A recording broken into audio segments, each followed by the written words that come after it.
Now, I think for me, as this mind, communicating with my higher self, I think that's probably the easiest thing in the world. And I think people do it all the time. They do it with wishful thinking. They do it with prayer.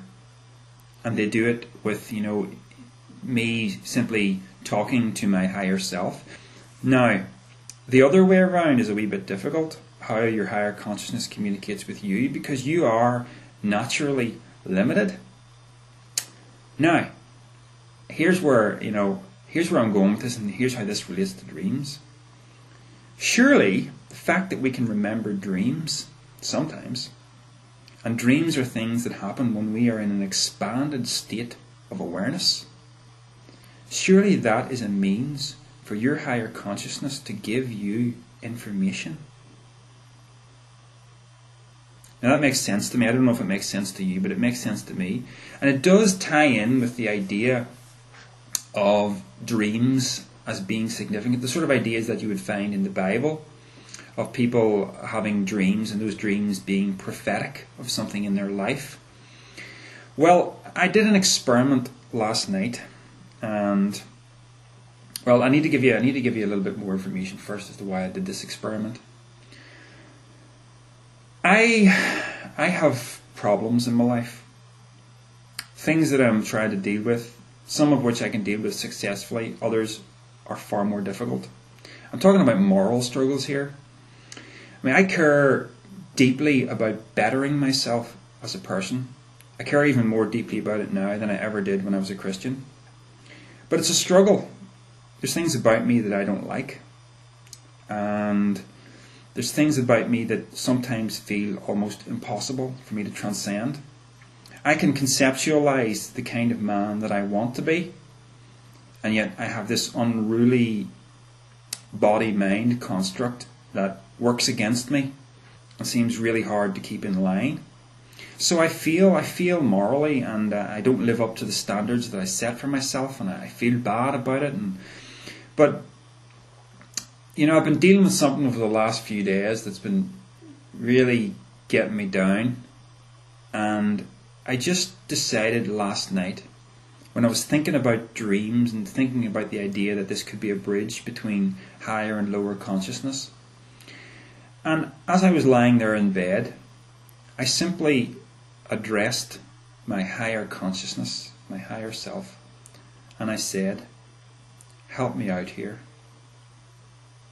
That could be exactly the same thing as a person who looks to the sky at God and says, "Lord, help me." But I was simply phrasing it differently. I was, addressing my higher self, which is me. Yet it's a me in a much more expanded state of awareness than this body-mind can allow. And what I was really asking for was something to take place in my sleep, in the dream state, that would help me out. And I woke up in the morning with the memory of a dream that really did help me out. I dreamt about something that I just can't talk about. It was just a dream scenario that I went through involving a person and me, and involving just a sort of a drama that I had to go through in the dream. And it was along the subject of compassion. And I woke up from this entirely imaginary experience. And yet, for me, during the experiencing of it in the dream, I had gone through that, and it had affected a change in me that changed my outlook for the day. And I find myself bettered as a result of this. Now, let me add another coordinate to this here that comes really from a very odd source. It comes from my research into Satanism, of all things. Now, satanic ritual, for the most part, is what's known as self-transformational psychodrama. And all that means is it's you putting yourself through a ritual in order to transform yourself. I mean, a black mass, for instance, is actually a ritual designed to blaspheme Christianity, so that you can then free yourself from any lingering Christian ideals in your head that are hindering you and holding you back. Now, think about this. What are dreams? Are they not self-transformational psychodrama? Because the one that I had last night certainly was. That has certainly been the effect of it on my life anyway. And I don't want to get overly dramatic about this. I mean, I haven't had some epiphany here. I've just had an experience in my dream that has allowed me to have a perspective today that helps me today. It may not have a long-term effect on my life. It doesn't mean that I've solved all my problems or anything like that.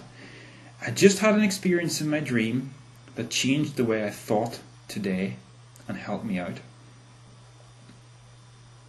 So was that my higher consciousness communicating just what I needed to my lower consciousness? Maybe. I don't know. It's purely speculative, but it was just interesting enough and seemed profound enough for me to want to make a video about it. And I mean, it's not the only time I've had that kind of an experience. One that I will tell you about, I remember many years ago I had a really weird dream about being in a house and cooking a dog in the oven, and the dog was alive. I remember, having the oven on, and it was in the oven and it was barking. And it wasn't like, yelping like it was in terror or, it was in pain. It was just kind of going, ruff, ruff, ruff. Like it was kind of thinking, get me out of here. What am I doing in here? But while I was cooking this dog in the oven, there was a knock at the door, and it was my mom. And I thought, oh no, it's my mom. She's going to discover I've been cooking a dog in the oven. Now, the whole thing sounds completely ridiculous, but when I think about my life at the time, that dream was related to shame. It was related to feelings of shame and fears about being found out about something. Not about cooking a dog in the oven, but it's strange how, we dream in this bizarre, symbolic way about things that directly relate to our life's experience. It does make you think that dreams are significant. But the experience of last night's dream was much more pleasant, and it just was something I needed to change my perspective. I mean, I've had plenty of other dreams, many of which have no real meaning, and yet, even though they have no meaning, they do seem to carry something forward into my real life. I remember having a dream about a friend of mine who did something really terrible in the dream. He killed someone, I think it was. And when I woke up, I knew it was a dream. And yet when I met that person during the day, it kind of made me feel really strange to be around him. Even though I knew it was a dream, there was kind of a feeling attached that I knew was totally irrational, and yet it was there. And I think this illustrates what psychodrama actually does. It can have a profound effect on you, regardless of rationality, when you actually go through an experience of something. Whether that experience is done in some form of ritual chamber, whether it's done in a dream, or whether it's something that happens to you in real life. There's a deep part of you that doesn't seem to care whether it happens for real or imaginary. The effect is the same either way. And I think that's the power of such a thing. So there you go. Just some speculative thoughts on dreams. Hopefully these things will, bear fruit either in confirmation through repetition or not. We'll see. But it just strikes me that, even though I'm very much anti-religion, I do believe in God, if you can call what I believe in God. And I do see the value in prayer, in whatever form prayer takes, whether it's addressing God as a being outside yourself, or addressing God as your own higher consciousness, and expecting answers in whatever answers those may take, whether they take place as changes in your life or as things communicated to you in dreams or some other fashion. Who knows?